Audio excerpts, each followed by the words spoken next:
Haleluya, haleluya. Ninakusalimu sana katika jina la Bwana Yesu Kristo aliye hai. Nimekuja kwako katika siku ya leo kusema na wewe. Ninamwona kuna mtu mmoja ambaye amepoteza tumaini, ameshika tamaa, amekuwa ni mtu mwenye huzuni sana, amepoteza matumaini juu ya mambo yaliyomkabili, juu ya mambo yaliyomkuta, lakini Bwana amenipa neno la ushindi, neno la uzima kwa ajili yake, ambalo linakwenda kumpa hatua mpya, ambalo linakwenda kumuinua katika siku ya leo. Bwana ameniambia nikwambia kwamba liko tumaini jipya kwa Bwana. Liko tumaini jipya kwa Bwana.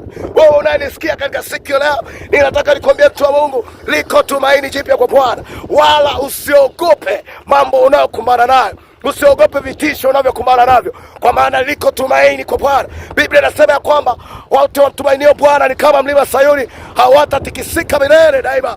Wewe unayemtumaini Bwana, endelea kumtumaini Bwana, kwa maana saa ya maajabu inakuja, kwa maana saa ya ushindi inakuja, kwa maana saa ya utukufu wa Bwana inakuja. Songa mbele pamoja na Bwana. Mungu akubariki sana. Ubarikiwe. Yesu akubariki, akuinua, akutunze, akuzidishe, ukawe mkuu katika mataifa yote. Ubarikiwe sana. Amen.